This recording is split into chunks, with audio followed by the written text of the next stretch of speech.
So it was so warm. So just to say, everybody in the room, it was so warm in here yesterday.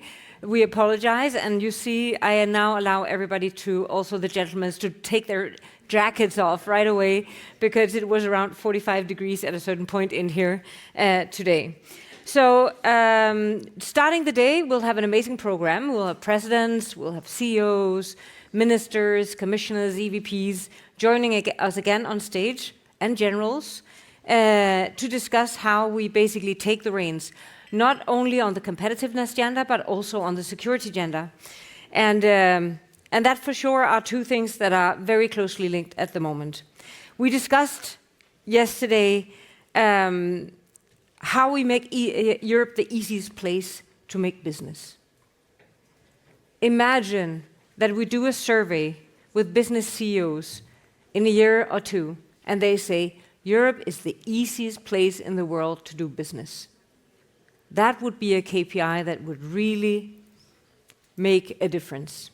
So if we all aim towards that, I heard Minister Pacosta saying we need to embed entrepreneurial education and digital education into the mandatory curriculums of our educational system. I heard Evi Virkkunen saying we need a 28th regime that actually makes it easier for us to do business across border. I heard, again, the EVP saying we have 33 trillion locked in savings and households.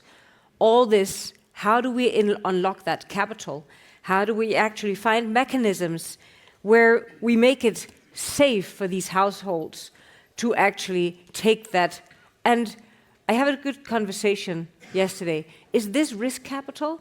And I said, I don't think there is a more safe way with a higher return on investing your money in technological innovation once they are over the startup phase. So looking at technological scale-ups that had made it to actually make business, well, it's really, really hard to fail, because they will have assets that are so interesting to worst case to sell, that is worth, maybe not 10, maybe 10, not even 10, maybe 20, maybe 30 times the money that was put in. That is the safest investment that can be done at all. So how do we convince the community that this, and we must do some research on this that really shows the return on investment once they are past the scale-up phase is way higher than any other sector. I also heard, unfortunately, one of our unicorn scale-ups, Kanato, saying, if it was not for Japanese and money from United States, we would not have been here. But still looking at this, we had, at least on stage, 4 of the future unicorns who had received EIF and EIB funding, meaning that we are breaking that pattern already.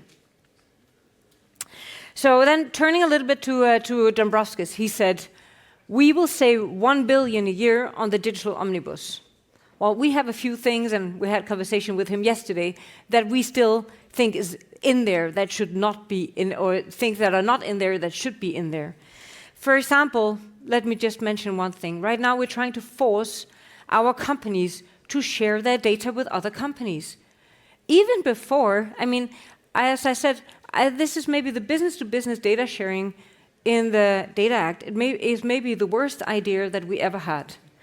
Honestly, I cannot find in my heart the idea that somebody would ask a European company that have paid tax in Europe for centuries to give their data to someone else just before they are implementing their AI solutions. So that is definitely one of the things that needs to be changed. Another one is that we have put all the industrial sector regulations inside of the Data Act, AI Act. So now the Machinery Directive, which already regulates all the machinery we have, we are talking hundreds of thousands of SME that are dependent on this. We add the AI Act on top, and everything is confusion. We are looking at the Medical Device Directive, many scale-ups that are and SMEs that are struggling, actually now being delayed between 6 and 8 months with the Medical Device Directive, and now they have the AI Act on top. Now the medical devices have moved out. Now we need to take the rest out. Let's make sure that these sectors are governed by one regulatory framework, not 8 or 10.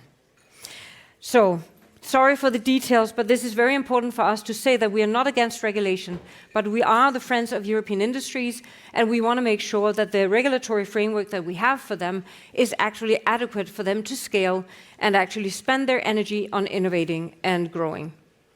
Sovereignty, just let me take 1 minute to dwell on sovereignty. We all say we want European preference. Nobody really knows what it means yet. So this will be the big discussion of the town, and it's a good thing. We need to discuss it. Any other continent has one framework for this. China has a framework. You need to do a joint venture. You cannot own more than 49% of the shares, and I could go on. They gave us 4% of the market, and then once they could do it, we're no longer there. So the markets, our members tell us that there is no Chinese market for technologies anymore. You look at the US, they have a quite good framework. They say, European companies, come to us. We love your innovations, but we have rules. We have the FOCI, we have the FedRAMP. We know how to actually take care of the data, have rules of security around sensitive industries, but they welcome the European industry to US. Well, in my world, we have a lot to learn on this point from the US. I'm sure we will not copy one-to-one, but we need to sit down and say what makes sense for us, because we want access to the best technologies in the world, whether they are from one ally or another. Does that prevent us from also building our industrial base? Absolutely not, and we need to do that for sure. So with that fast recap of what happened yesterday, now today we will have all these critical sectors on stage. You will have health, you will have energy, you will have defense, you will have critical infrastructure, digital infrastructure on stage, and all that will be about how we create the framework for these sectors to become more secure, more efficient, and how we create the funding framework for them actually to scale and succeed. So with that, I want to welcome a person on stage that has really made a difference already. EIB right now can invest in dual-use technologies. As I said before, they are already funding several of our unicorns that you saw on stage last year and this year. So Saliot, Redpoint, Canatu, Quantum Systems, and I could go on. So that is how a good partnership look like. We will showcase the best companies in Europe, and then the institutions help us actually also to bring them at scale with the amazing capital funds that are like Spear and Atomica and others that we are working with on a daily basis actually to make this happen. So with that, let me welcome on stage the President of the European Investment Bank, Nadia Calviño.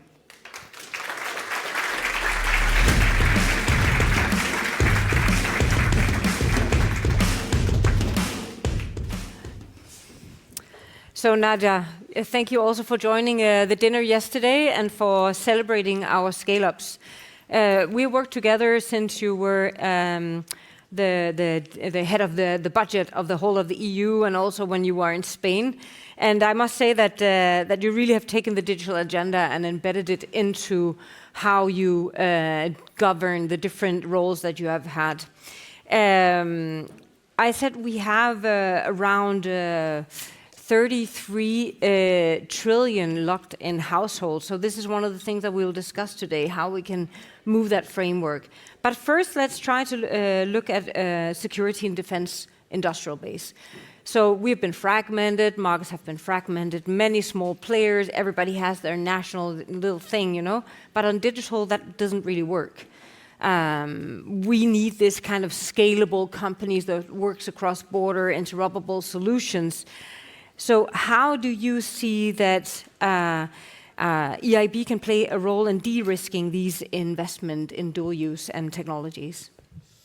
Thank you very much for the opportunity, Cecilia. And indeed, our cooperation with Digital Europe, throughout my whole career has been excellent. And I think that for those of us that are in the public sector, it's great that we have counterparties and partners that are nurturing this ecosystem that then we can also support and make a difference working together. So that's great. And three thoughts from my side. First of all, on security and defense more generally, when I got to be president of the European Investment Bank in January 2024, unfortunately, I had a clear idea that we needed to step up our support in this industry.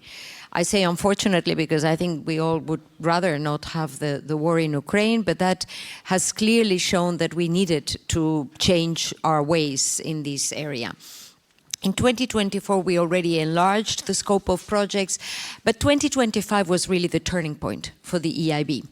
We have enlarged the eligibility so that we are also financing pure military. Only weapons and ammunition are excluded.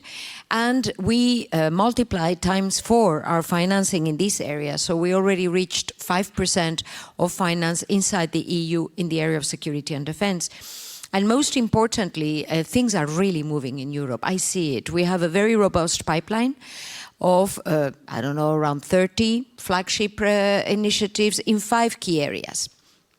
Large infrastructures, critical infrastructures, military mobility, like a military campus in Lithuania, or also another military facility in Latvia, or the enlargement of ports around Europe so that they can have naval vessels that are also NATO compliant.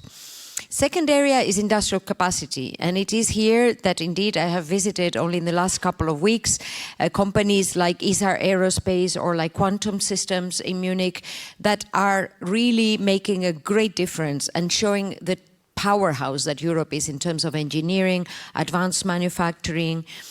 And thirdly, we are financing research and development with companies like Thales or Indra or ESIA.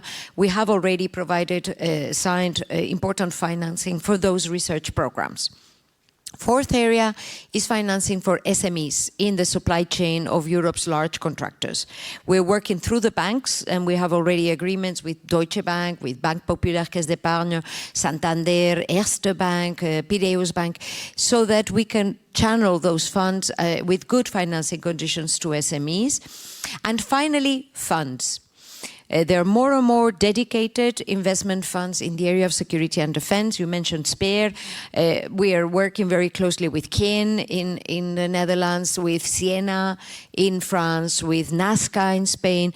And I see that there is an ecosystem that in a matter of 1 year is already growing to finance the scale-ups that Europe needs. So the fact that we have a pipeline in these 5 areas, I think, shows the potential and how things are really moving fast. And the European Investment Bank Group is absolutely committed to reach the necessary scale and speed so that we can continue on this path and overcome the challenges, face the challenges united as Europeans, which is a top priority, I think, for all of us. So maybe just a very concrete question. And we heard Victoria from Farsight Vision yesterday, and she said, well, I still have this problem. I go to one country and they say, oh, you are dual use, you're very dangerous, oh, defense, you are, this is bad military things, And then finally she gets over the hurdle of getting a loan or whatever, and then she goes to the next country and they define new rules on whether they can. Do you think that EIB can be like a driving vessel for getting those common understandings that dual use is not a bad thing to invest in and to create some common practice for this? Well, we're doing it already, and I think things are also changing quite fast in terms of the banking sector. As I said, we have signed these agreements with very important banks in the European ecosystem precisely so that we can act as a catalyzer. That's the role of the EIB. Ideally, one day we will not need a public sector investment, but right now it is quite clear that the role of the EIB providing venture debt, the role of the EIF providing capital guarantees is instrumental. Let me give you an example related to quantum systems we were discussing, which got the award last year. That's why I want to it's a good example. We did provide in 2021 10 million euros in venture debt. Then, in the following year, the European Investment Fund mobilized 400 million euros in capital through private investment funds into the company. And a couple of weeks ago, we signed scale-up debt. So different conditions, more long-term approach to try to now help the company, 70 million euros in a broad 150 million euro package involving also Commerzbank, KfW. So that's very much the role of the EIB group. We are a catalyzer. We never invest alone. We always bring together other investors, private investors, or other large public national investors, so that we can help this company scale up. And when I visited Quantum, I see that they are a European company. They're based in Munich, providing drones to Ukraine, but right now investing and scaling up in the whole of Europe. That's the right way forward, and I think the digital new space is critical, to really succeed in building up a pan-European security and defense capacity. And your words from yesterday resonated a lot. I was reflecting on them during since yesterday. We need to shift, to change our approach to risk. What do we consider to be very risky? I was thinking about your words, scale-ups are actually low risk. And guess what? It's IBM that has lost 30% in the last couple of weeks in market value. And that's as blue chip as it gets. So we need to probably understand that the technological revolution should also change the way we assess and we value risk. And there again, probably the EIB can play an important role in mobilizing the private sector in that regard. Thank you. So we heard about this 33 trillion locked in households, right? I mean, and we all know that because there are higher returns in the US, most of the money are actually accumulating capital in US instead of being on ground working in Europe. Are there mechanisms that can change this? How do you see this kind of, I would say, spell broken? Yeah. Well, as it usually is the case with complex issues, you don't have a magic wand. No. You press this button and then everything is changed, because it has to do with the internal market. When you go to the US, you have an internal market. In Europe, we have a 450 million market, but it is fragmented. So we really need to change legislation, and you're doing a great job, in explaining to regulators exactly what needs to change to make sure that companies are acting at a pan-European level. And again, the digital space may provide us with a good opportunity, to open up a new area where you are not having the backpack and the legacy of the last 80 years. That's one element. The risk aversion of European citizens, except in some countries, you have a different approach in the Netherlands, in Sweden. In Sweden, most notably, it was a political decision. It was a very progressive decision at the time, which was we need citizens to be also shareholders so that they are also capitalists. Interestingly, 20, 30 years later, we realized that was the right way forward to ensure that these savings are mobilized in productive investments in Europe. We have, I am in constant contact with insurance companies, with pension funds. That's where the deep pockets in Europe are. Only last week, one of them said, well, what we want is high returns, no risk. Okay, well, so I think it shows us both. Yeah, well, but we need to really, make these two things meet.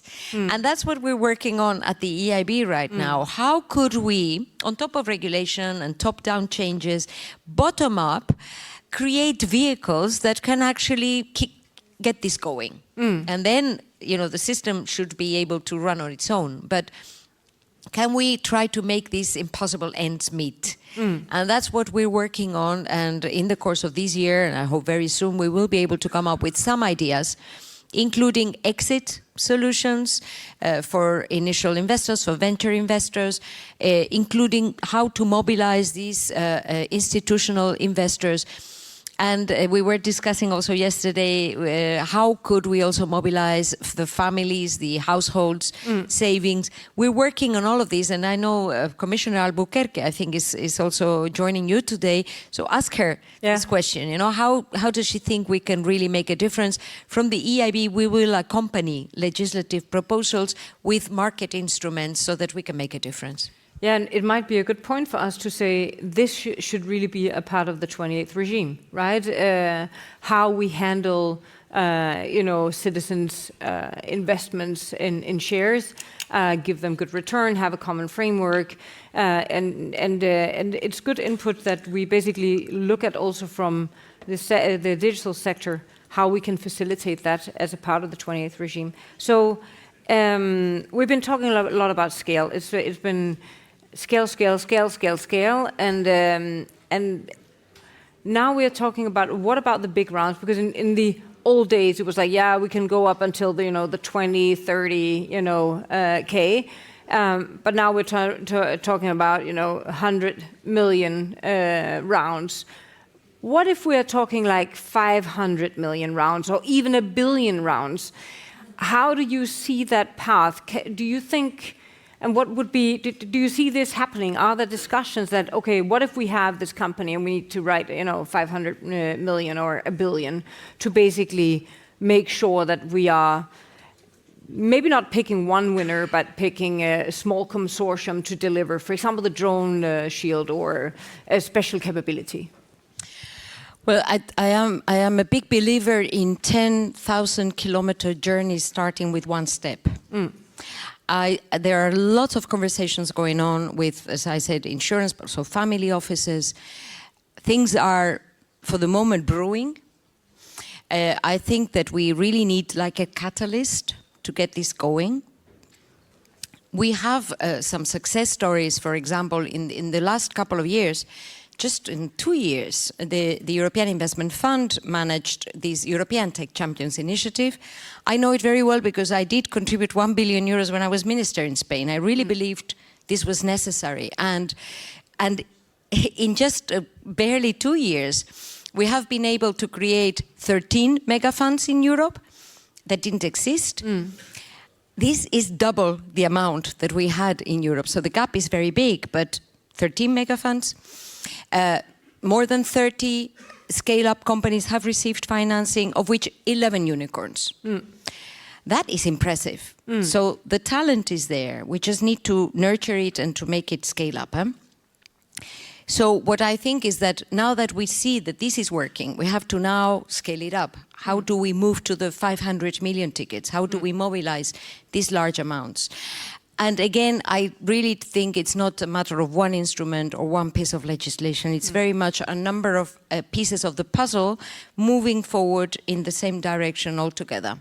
And 2026 seems to me to be the key year. It is the turning point if we really want Europe to, take off in terms of the potential, which is there, Cecilia, because the most impressive to me is, and we saw it yesterday, is that Europe has talent, amazing talent. It's comparable to the US. The number of startups in Europe are comparable to the US. The number of companies in Europe that are integrating artificial intelligence is comparable to the US. It is really a matter of scale, not talent, technology, engineering capacity at all. So we have to believe in ourselves and ensure that investors also see the potential and are ready to, put their money where their mouth is. Yeah. So one of the things that every time I meet companies, they say, yeah, but this is all good. But in the end, we need deals. We need clients, right?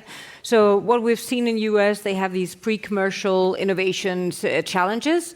And then once it's done and they've found a solution, it triggers like procurement. And then you have real clients and everybody want to buy your stuff. You can show you this is my client, and I feel that, I've been a CEO for many, many years. I mean, the feeling of winning a deal is very different from receiving funding that you need to use to develop something. Everything is good, But you know, getting a client that wants to buy what you have innovated is just tremendously amazing, right? And you get this quality stamp that somebody actually wants to buy your products. And that's where you scale, right? That's where you go like, whew, okay, I have the takeoff ramp. So how are there instruments or governance structures in the EU now where you see this kind of thinking, you know, pre-commercial innovation to procurement, and not at national level, because you know in digital it doesn't really work. It's too small and too fragmented. And how can EI can you play a role in this? Well, certainly I see things moving in that the first approach and the security and defense sector is obviously a key driver now, because there's so many billions are going to be invested in that area. I think that the initial approach of countries, of member states and defense ministries is always to procure whatever is there already and think about legacy systems and traditional industries. What the experience in Ukraine is showing us, and you had a number of examples here yesterday and I'm sure today, is that this is shifting and it's new technologies that make a difference.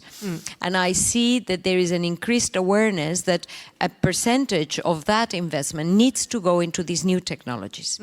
And I 100% agree with you. There is a need to also have a second aha moment, which is, and it needs to be European. Because at national level, that's not going to reach the necessary scale. But most importantly, we need a European capacity. Let me be dramatic for 1 second. The history of Europe is one of continuous wars against one another. We need to make sure that in the next 100, 200 years, we will not go back to the old ways. We need it to be a pan-European capacity, a European capacity. And so this is very important. And from the European Investment Bank Group, what we are doing, we're working very closely with the member states to bring this awareness to them and to see how we can unearth and make possible these European projects that will ensure the technological leadership going forward. So it requires a lot of players to come around. NATO, I will be talking to the Secretary General of NATO just after this fireside chat, the European Defence Agency, the European Commission, that's going to be very important also for the 90 billion euro loan to Ukraine. So we have to get all these players to be, each of them playing their role. As far as the European Investment Bank Group is concerned, we're all in, and we're already doing it. Great. So maybe one last question. I actually have so many questions that I would like to add. But when you see, you spoke about this exit, focus on exit, because we see so many now. We saw IQM, the Finnish quantum company, go listed, now listing in the US. How do you see this instrument of keeping exit here? What would that look like? So I'm a big CEO, I want to go public, and you know, I look at US, I think, a lot of money, Europe, less money. What role do you play in this? Well, obviously we cannot replace deep capital markets with higher prices, which is what you have on the other side of the Atlantic. But what we're working on is an exit toolbox so that we enlarge the scope of instruments that we are providing, thinking about convertible instruments, for example, thinking about pre-IPO support, acquisition finance, which we were not doing until now, so that we can also help these processes to be, get them going, as I was saying, act as a catalyzer again, bring those investors or those large industrial partners to acquire the company. So we're exploring different options. We will be also organizing a roundtable with investors in some weeks, probably in Paris, to see what kind of instruments can the EIB provide that can facilitate that process and help in complementing the other initiatives that should take place. I always insist it's a matter of we can act bottom up, but you need top down also. What about consolidation of European stock markets? What about mobilizing these large institutional investors so that they are more present in stock markets? There are many things that need to be, many buttons that need to be pushed, for things to change. So I can only say that I think Europe is taking the reins. I think we're moving forward. Thank you immensely for all your collaboration and for your leadership. This is exactly what we need as businesses, that somebody grabs the reins and makes the change. Thank you so much. Thanks to you.